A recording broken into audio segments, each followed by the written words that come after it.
Est-ce que tu peux déjà nous expliquer, David, pourquoi est-ce que la respiration est tellement fondamentale pour notre santé, pour notre bonne santé? Alors tout d'abord, l'air c'est la vie, donc la respiration fait partie des éléments, je vais dire carrément des nutriments essentiels à la vie. Ouais. Nous respirons sans arrêt, nous alimentons notre système énergétique à visée musculaire en permanence. Ça c'est la première chose au niveau des besoins essentiels. Ça fait partie des besoins essentiels tout autant que les protéines, que les lipides et que les glucides. Tout ça, ça se mélange pour fabriquer la vie.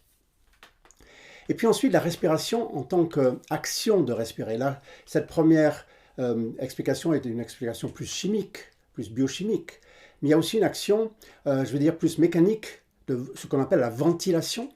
C'est-à-dire, nous respirons avec des muscles, avec la cage thoracique, avec les poumons.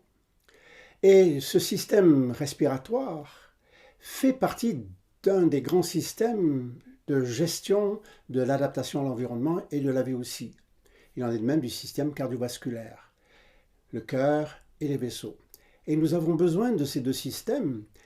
Le premier, la respiration pour aller chercher l'oxygène de l'air, le deuxième pour faire circuler cet air, mais aussi pour faire circuler les nutriments et en particulier les glucides. Le cœur et la respiration, la digestion et les hormones, toutes les régulations font partie d'un système automatique qui s'appelle le système nerveux autonome. Oui. Et le système nerveux autonome, c'est le système de l'adaptation et de la santé. Un système nerveux autonome puissant et équilibré, c'est la bonne santé. Toute maladie, toute pathologie est causée par ou accompagnée d'un déséquilibre de ce système. Vous ne pouvez pas régler votre fréquence cardiaque par la volonté. Vous ne pouvez pas accélérer le cœur, ralentir le cœur, arrêter la digestion, vous empêcher de dormir ou obliger de réveiller. Toutes ces fonctions sont automatiques et involontaires, elles fonctionnent même lorsqu'on n'y pense pas et surtout lorsqu'on n'y pense pas. Par contre, la respiration est un peu un agent double.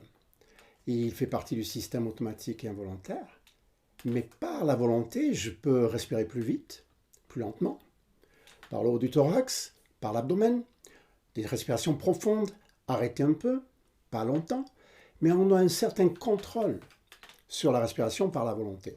On peut la moduler. On peut la moduler. Et c'est le seul système du système nerveux autonome qui permet cette modulation volontaire.